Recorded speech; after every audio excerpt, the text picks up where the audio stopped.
الحمد لله نحمده ونستعينه ونستغفره ونؤمن به ونتوكل عليه ونعوذ بالله من شرور أنفسنا ومن سيئات أعمالنا ونشهد أن لا إله إلا الله وحده لا شريك له ولا نذير له ولا وسير له ولا مشير له ولا معين له وصلى الله على سيد الرسول وخاتم الأنبياء المبعوث إلى كافة للناس بشيرا ونذيرا وداعيا إلى الله بإذنه وسراجا منيرا. أما بعد فأعوذ بالله من الشيطان الرجيم.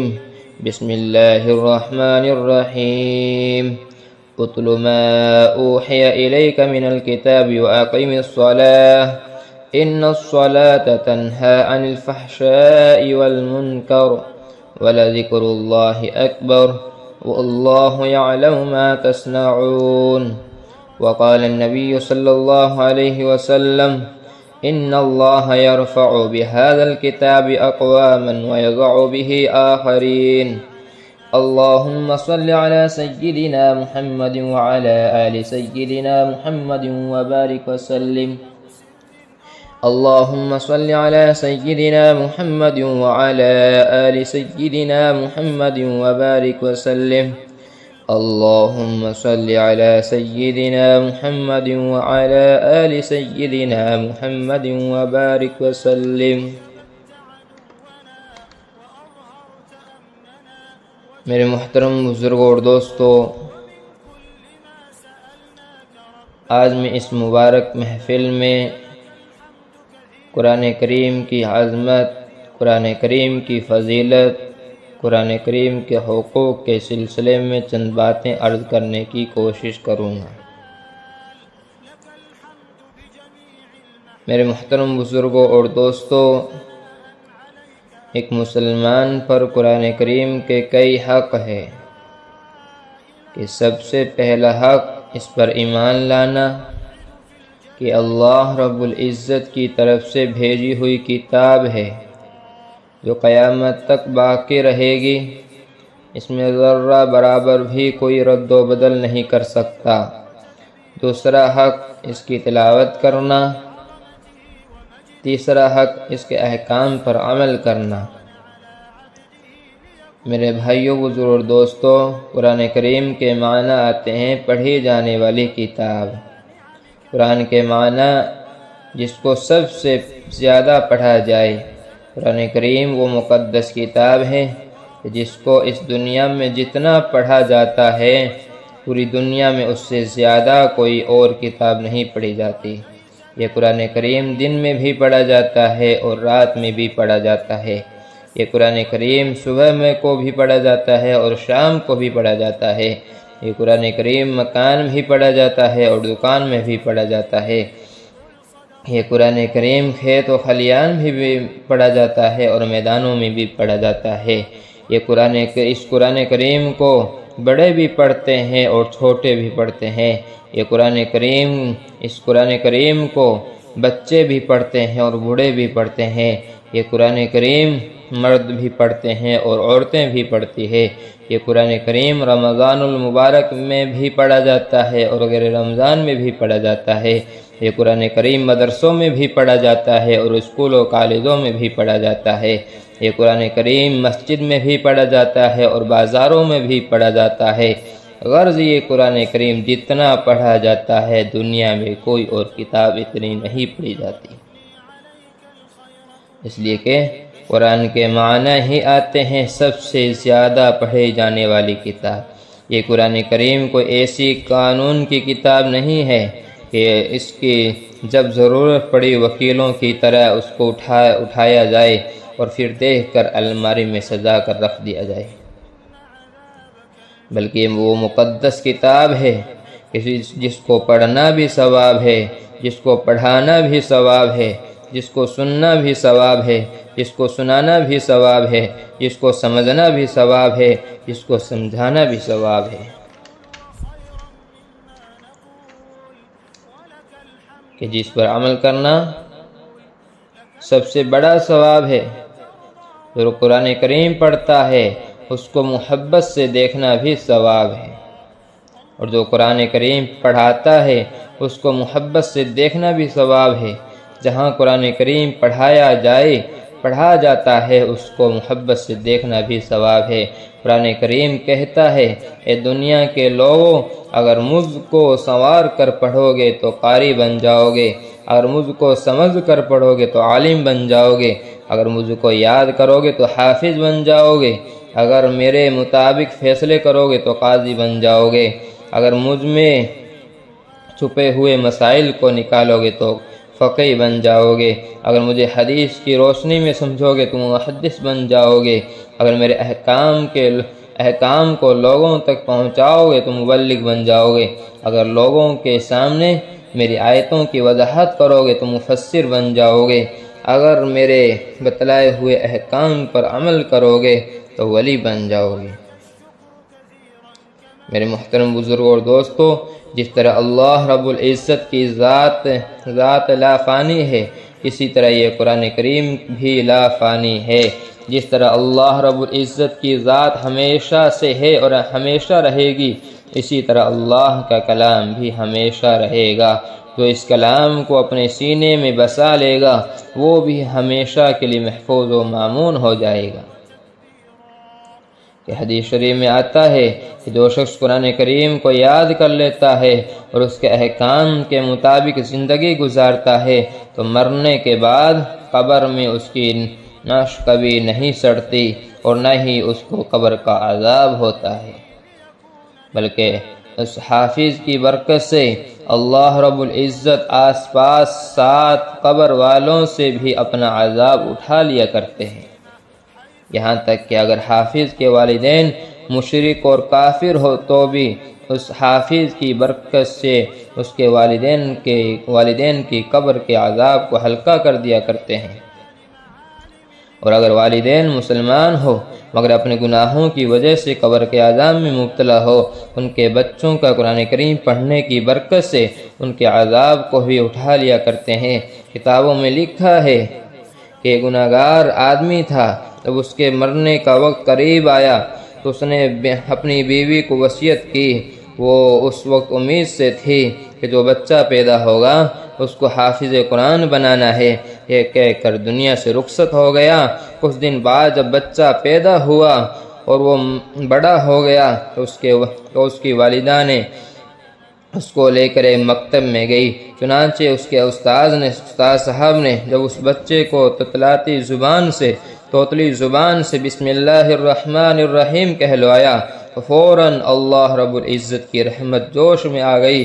اللہ رب العزت نے ایک فرشتے سے کہا، جاؤ اس کے باپ کے قبر سے عذاب اٹھا لو، اس کے باپ کی قبر سے عذاب اٹھا لو، اس لیے کہ میری رحمت کو یہ گوارا نہیں کہ جس کا بچہ مجھے رحمان اور رحیم کہے اس کو قبر میں عذاب میں مبتلا رکھوں۔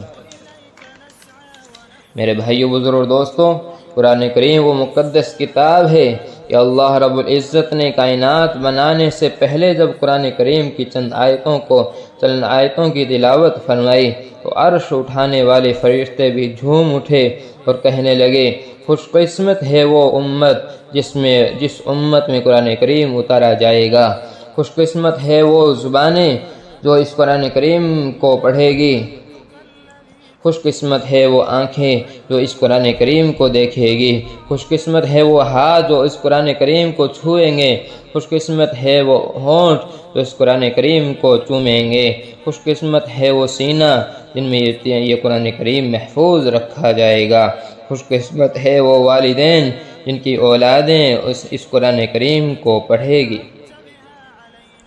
میرے بھائیو، بزرگ دوستو، 3 چیزیں ایسی ہیں جن کو دیکھنا ثواب ہے۔ ماں باپ کو دیکھنا ثواب ہے، خانہ کعبہ کو دیکھنا ثواب ہے، اور قرآن کریم کو بھی دیکھنا ثواب ہے۔ 4 چیزیں ایسی ہیں جن سے انسان کا دل کبھی نہیں بھرتا ہے۔ آدمی تھک تو جاتا ہے مگر اس کا جی کبھی نہیں بھرتا۔ ایک آسمان دیکھنے سے جب سے آدمی پیدا ہوا ہے جب تک زندہ رہے گا ہمیشہ آسمان کو دیکھتا ہے اور دیکھتا رہے گا، مگر یہ کوئی نہیں کہتا اتنے دنوں سے آسمان دیکھ رہا ہوں، اب دیکھنے کو دل نہیں کرتا۔ دوسرا پانی سے کہ آدمی کا دل اور جی نہیں بھرتا۔ وقتی طور پر پانی سے آدمی کا پیٹ تو بھر جاتا ہے، مگر دنیا میں کوئی آدمی کبھی یہ نہیں کہتا اتنے دنوں سے پانی پی رہا ہوں، اب پانی پینے کا جی نہیں کرتا۔ روزانہ اگر آدمی بریانی کھائے، روزانہ دال کھائے، روزانہ مرغ و روغن کھائے تو ایک وقت آتا ہے کہ آدمی کا جی اس سے بھر جاتا ہے، مگر پانی سے کسی کا جی نہیں بھرتا۔ اسی طرح خانہ کعبہ کو دیکھنے سے آدمی کا کبھی جی نہیں بھرتا۔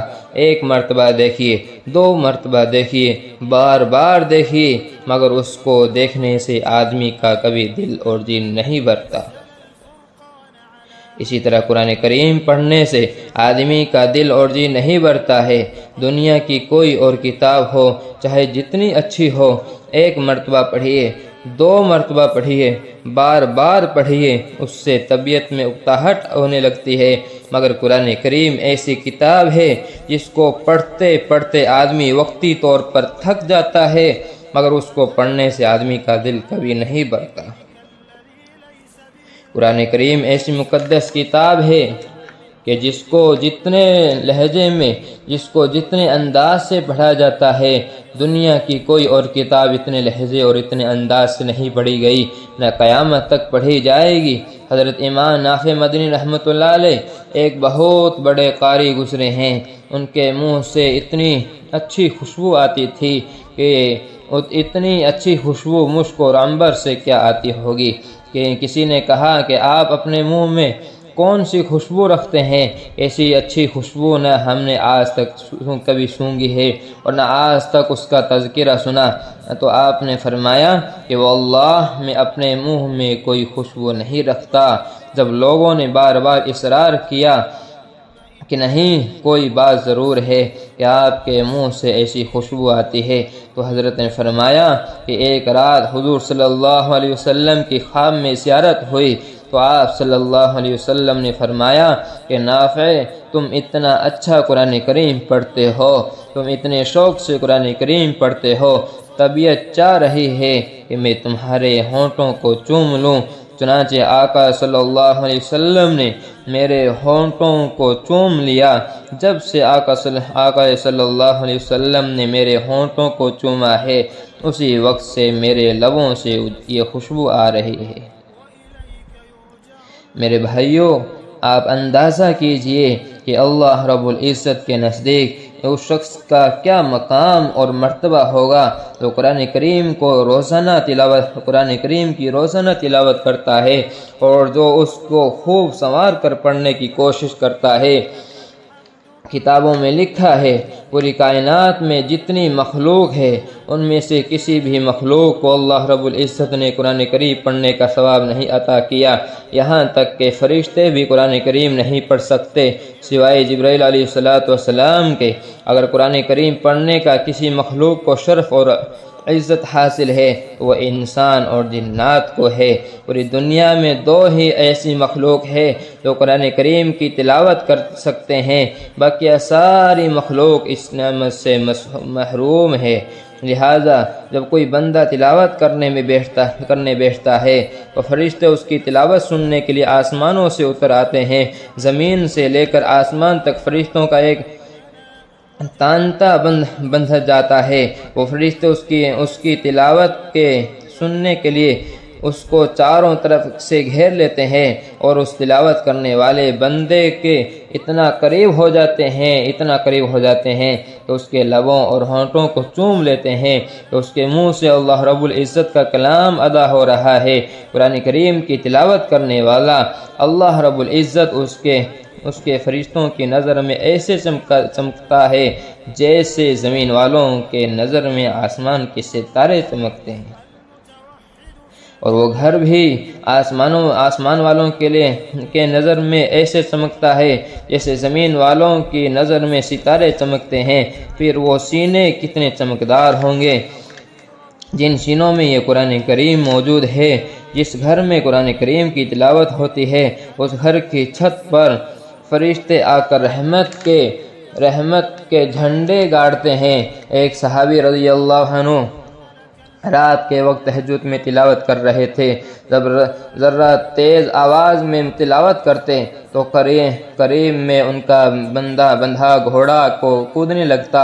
وہ مارے ڈر کے اپنی آواز ذرا پست کر لیتے کہ قریب میں سوئے بچے پر گھوڑا کودنے کی وجہ سے اس پر اپنا پیر نہ رکھ دے۔ جب سلام پھیرا تو دیکھا کچھ نور ہیں جو آسمان کی طرف جا رہے ہیں۔ صبح کو جب انہوں نے اپنا واقعہ حضور صلی اللہ علیہ وسلم کو سنایا تو آپ صلی اللہ علیہ وسلم نے فرمایا، تمہارا قرآن سننے کے لیے فرشتے آسمان سے زمین پر اتر آئے تھے۔ اگر تم اسی طرح قرآن کریم پڑھتے رہتے تو مدینہ کے لوگ صبح فرشتوں کو دیکھ لیتے۔ میرے عزیزوں، قرآن کریم وہ مقدس کتاب ہے کہ جس نے اس کو اتارا، جس نے اس کو نازل کیا، وہ پوری کائنات میں سب سے افضل ہے۔ جس کے ذریعے اتارا گیا وہ تمام فرشتوں میں سب سے افضل ہے۔ جس پر یہ قرآن کریم اتارا گیا وہ تمام نبیوں سے افضل ہے۔ جس رات میں پہلے آسمان پر اتارا گیا وہ رات تمام راتوں سے افضل ہے۔ جس مہینے میں اتارا گیا وہ مہینہ تمام مہینوں سے افضل ہے۔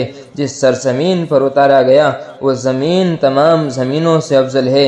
اور یہ قرآن کریم جس سینے میں محفوظ ہو جاتا ہے وہ سینہ، وہ ذات، وہ انسان بھی تمام انسانوں سے افضل ہو جاتا ہے۔ اس لیے حدیث شریف میں اللہ کے نبی صلی اللہ علیہ وسلم نے ارشاد فرمایا، خیرکم من تعلم القرآن وعلمہ، کہ تم میں سب سے افضل وہ شخص ہے جو قرآن کریم کو سیکھتا اور سکھاتا ہے۔ تم میں سب سے افضل وہ شخص ہے جو قرآن کریم پڑھتا اور پڑھاتا ہے۔ تم میں سب سے افضل وہ شخص ہے جو قرآن کریم سمجھتا اور سمجھاتا ہے۔ تم میں سب سے افضل وہ شخص ہے جو قرآن کریم سنتا اور سناتا ہے۔ تمہارے درمیان سب سے اچھی جگہ وہ ہے جہاں قرآن کریم پڑھا جاتا ہے، اس لیے کہ جب اللہ رب العزت کسی جگہ عذاب بھیجنا چاہتے ہیں تو قرآن کریم پڑھنے والے بچوں کی آواز سن کر اپنا عذاب موقوف کر دیا کرتے ہیں، روک لیتے ہیں۔ قرآن کریم پڑھنے والے اللہ رب العزت کے ہاں کیا مقام ہے، اس کے نامہ اعمال میں کتنی نیکیاں لکھی ہے، تو اس کا اندازہ اس حدیث سے لگایا جا سکتا ہے کہ جس شخص نے قرآن کریم کا صرف ایک حرف پڑھا، یعنی اس نے صرف الف کہا، اس کے نامہ اعمال میں 10 نیکیاں لکھ دی جاتی ہے۔ حضرت عبداللہ بن عمر رضی اللہ عنہ سے نقل کرتے ہیں کہ جو شخص بغیر حروف کی ادائیگی کے، بغیر مخارج کے، بغیر تجوید کے قرآن کریم کا صرف ایک حرف پڑھتا ہے اس کے نامہ اعمال میں 10 نیکیاں لکھ دی جاتی ہے، اور اگر کچھ حروف کی ادائیگی اور کچھ بغیر ادائیگی کے پڑھتا ہے تو اس کے نامہ اعمال میں ہر حرف پر 20 نیکیاں لکھی جاتی ہے، اور اگر اس کو پورے صحیح تلفظ کے ساتھ پڑھتا ہے اس کے نامہ اعمال میں 70 نیکیاں لکھ دی جاتی ہے، اور اگر اس کو نماز میں پڑھتا ہے اس کے نامہ اعمال میں 100 نیکیاں لکھ دی جاتی ہے، اور رمضان المبارک میں قرآن کریم کا صرف ایک حرف پڑھتا ہے اس کے نامہ اعمال میں 100 نیکیاں لکھ دی جاتی ہے۔ اگر رمضان المبارک کے اندر پڑھتا ہے تو اس کے نامہ اعمال میں ہر حرف پر ہر 1000 نیکیاں لکھی جاتی ہے۔ اگر رمضان المبارک میں شب قدر کی رات میں نماز کے اندر قرآن کریم کا صرف ایک حرف پڑھتا ہے تو اس کے نامہ اعمال میں 1,00,000 نیکیاں لکھی جاتی ہے۔ کہ اگر کوئی غیر رمضان میں حرم شریف کے اندر قرآن کریم کا صرف ایک حرف پڑھتا ہے اس کے نامہ اعمال میں 1,00,000 نیکیاں لکھی جاتی ہے، اور حرم میں رمضان کے مہینے میں صرف ایک حرف نماز سے باہر پڑھتا ہے تو اس کے نامہ اعمال میں 1,00,00,000 نیکیاں لکھ دی جاتی ہے۔ آپ اندازہ کریں اگر کوئی قرآن کریم کو صرف ایک لائن پڑھتا ہے تو اس کے نامہ اعمال میں کتنی نیکیاں لکھی جاتی ہوگی۔ 1 صفحہ، 2 صفحہ، آدھا پارہ، 1 پارہ پڑھتا ہوگا تو اس کے نامہ اعمال میں کتنی نیکیاں لکھی جاتی ہوگی، جس کا ہم اور آپ اندازہ بھی نہیں کر سکتے۔ اس لیے میں کہتا ہوں کہ کتنے خوش نصیب ہیں وہ لوگ جو روزانہ قرآن کریم کا ایک پارہ کی تلاوت کرتے ہیں، کتنے خوش نصیب ہیں وہ لوگ جو رمضان المبارک کے مہینے میں قرآن کریم کی تلاوت کو اپنا مشغلہ بناتے ہیں، کتنے خوش نصیب ہیں وہ لوگ جو پورے رمضان المبارک میں پورے تراویح پڑھتے ہیں یا پڑھاتے ہیں، کتنے خوش نصیب ہیں وہ لوگ جو رمضان المبارک کے مہینے میں پورا قرآن کریم سنتے ہیں، کتنے خوش نصیب ہیں وہ لوگ جو حرم شریف میں تلاوت اور تراویح میں پورا رمضان المبارک کا مہینہ گزارتے ہیں، کتنے خوش نصیب ہیں وہ لوگ جو قرآن کریم کے ذریعے اللہ رب العزت کی رحمتوں اور برکتوں اپنی طرف متوجہ کرتے ہیں۔ قرآن کریم کی تلاوت اللہ رب العزت کی رحمت اور برکت کو اپنی طرف ایسے کھینچتی ہے جیسے چمک لوہے کو کھینچ لیتی ہے۔ ایک آدمی جو قرآن کریم کو نہیں پڑھ پاتا مگر بیٹھ کر اس کے الفاظ کو دیکھتا ہے، اس کے ایک ایک حرف، اس کے ایک ایک لفظ اور اس کی ایک ایک آیت پر اپنی انگلیاں پھیرتا ہے، تب بھی اللہ رب العزت کی رحمت اس کی طرف متوجہ ہو جاتی ہے، تب بھی اللہ رب العزت اس کے ساتھ اپنے رحم و کرم کا معاملہ کرتے ہیں۔ چنانچہ کتابوں میں لکھا ہے کہ ایک بڑے میاں تھے، ان کا انتقال ہو گیا، دوسرے دن تیز بارش کی وجہ سے ان کی قبر کھل گئی، لوگوں نے دیکھا کہ ان کی قبر گلاب کے پھولوں سے بھری ہوئی ہے اور قبر سے بھینی بھینی خوشبو آ رہی ہے کہ لوگوں نے جا کر ان کے گھر والوں سے دریافت کیا کہ بڑے میاں کون سا عمل کرتے تھے جس کی وجہ سے ان کے قبر سے اتنی اچھی خوشبو آ رہی ہے۔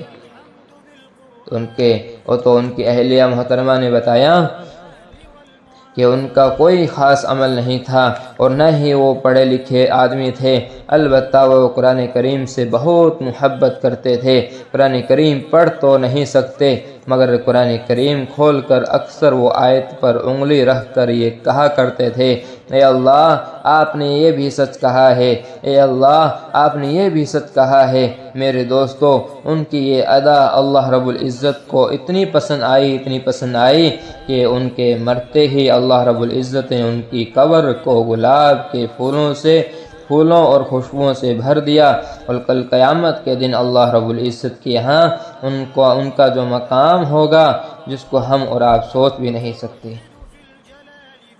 میرے محترم بزرگ دوستو، بڑے افسوس کے ساتھ یہ کہنا پڑتا ہے کہ ہم کتنے بد نصیب ہیں کہ جن کے پاس روزانہ اخبار پڑھنے کے لیے ٹائم اور وقت رہتا ہے مگر قرآن کریم کے لیے نہیں۔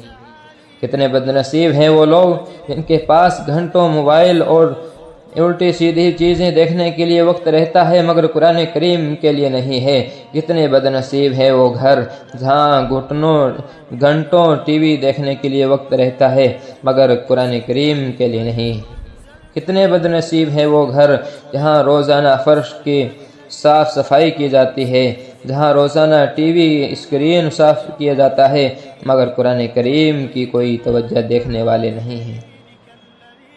کتنے بد نصیب ہے کہ جو ایک دن موبائل انٹرنیٹ بند ہو جانے پر پریشان ہو جاتے ہیں مگر سالوں سال قرآن کریم بند رہنے پر ان کا کوئی پریشانی نہیں، ان کو کوئی ملال اور افسوس نہیں ہوتا۔ میرے عزیزو، آج ہمارے گھروں سے جو برکتیں اٹھ گئی، آج ہمارے دلوں سے ایک دوسرے کے لیے جو محبت نکل گئی، آج ہمارے گھر ایک دوسرے کے لیے جو جہنم بن گئے ہیں، اس کی بنیادی وجہ ہمارے گھروں میں رکھا ہوا قرآن کریم ہے جو ہمارے لیے بد دعا کر رہا ہے۔ یہ بات یاد رکھیے کہ کل قیامت کے دن جس طرح ہر نبی کی گواہی ان کی امت کے بارے میں قبول کی جائے گی، چاہے حق میں ہو یا خلاف، اسی طرح قرآن کریم کی گواہی بھی قبول کی جائے گی۔ حدیث شریف میں آتا ہے کہ اگر ہم نے قرآن کریم کو سینے سے نہیں لگایا تو کل قیامت کے دن یہ قرآن کریم ہمارے خلاف گواہی دے گا۔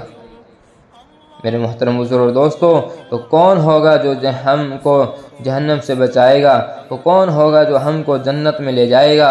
وہ کون ہوگا جو ہم کو قیامت کی ہولناکیوں سے بچائے گا؟ میرے عزیزوں، قرآن کریم کو کلام اللہ بھی کہا جاتا ہے۔ جو شخص یہ چاہتا ہے کہ وہ اللہ رب العزت سے باتیں کرے اور اللہ رب العزت اس سے باتیں کرے، اس کو چاہیے کہ قرآن کریم کی تلاوت کریں۔ قرآن کریم کی تلاوت کرنا گویا اللہ رب العزت سے باتیں کرنا ہے۔ قرآن کریم کی تلاوت کرنے کی توفیق کا نہ ملنا، اللہ رب العزت کے ساتھ ہم کلامی سے محروم رہنا ہے۔ یہ اللہ رب العزت کے ناراض ہونے کی سب سے بڑی دلیل اور نشانی ہے۔ میرے عزیزو، قرآن کریم انسان کو اس دنیا میں عزت دینے کے لیے آیا ہے۔ قرآن کریم انسان کو عزت کی اونچی چوٹیوں پر پہنچانے کے لیے آیا ہے۔ یہ قرآن کریم انسان کو دنیا کا قائد بنانے کے لیے آیا ہے۔ ان ھذا القرآن یہدی للتی ہی اقوم، اس قرآن کو جس نے بھی سینے سے لگایا وہ بلندی کے میناروں پر پہنچ گیا۔ حضرات صحابہ نے قرآن کریم کو سینہ سے لگایا تو اللہ رب العزت نے ان کو رضی اللہ عنہم ورضوا عنہ کا سرٹیفکیٹ دے دیا۔ حضرات صحابہ نے قرآن کریم کو اپنے سینے سے لگایا تو اللہ رب العزت نے ان کو اولئک هم المفلحون، اولئک هم الراشدون، اولئک هم المہتدون کا نغمہ دے دیا۔ حضرات صحابہ نے قرآن کریم کو اپنے سینے سے لگایا تو اللہ رب العزت نے یبشرہم ربہم بجنات کہ ان کو جنت کی خوشخبری دے دی۔ وہ قرآن کریم سے محبت کرتے تھے، قرآن والا ان سے محبت کرتا تھا، قرآن کریم کی عزت کرتے تھے، قرآن والے ان کو ساری دنیا میں عزت دی۔ انہوں نے قرآن کریم کو اپنا رہبر مانا، اللہ رب العزت نے ان کو دنیا کا قائد اور رہبر بنایا۔ انہوں نے قرآن کریم کو اپنے سر آنکھوں پر رکھا، اللہ رب العزت نے ان کو دنیا والوں کا سرتاج بنایا۔ انہوں نے اپنی مخلوق، اپنے محفلوں، اپنے گھروں، اپنی دکانوں، اپنی تجارتوں، اپنے کھیت کھلیانوں، اپنے محلوں، اپنے دیہات اور شہروں کو قرآن کی تلاوت، قرآن کی رحمتوں اور برکتوں سے آباد کیا۔ مگر افسوس، جب سے ہم نے قرآن کریم کو چھوڑا تو آج ہم دنیا کی عزتوں سے محروم ہو گئے۔ ہم نے قرآن کریم کو چھوڑا تو ہم دنیا کی امامت اور پیشوائی سے محروم ہو گئے کہ ہم نے قرآن کریم کو چھوڑا تو ہم بلندیوں سے محروم ہو گئے۔ ہم نے قرآن کریم کو چھوڑا تو ہم اللہ رب العزت کی مدد اور اس کی رحمتوں سے محروم ہو گئے۔ ہم نے قرآن کریم کو چھوڑا تو ہم اپنی زندگی میں سچی خوشی اور سکون سے محروم ہو گئے۔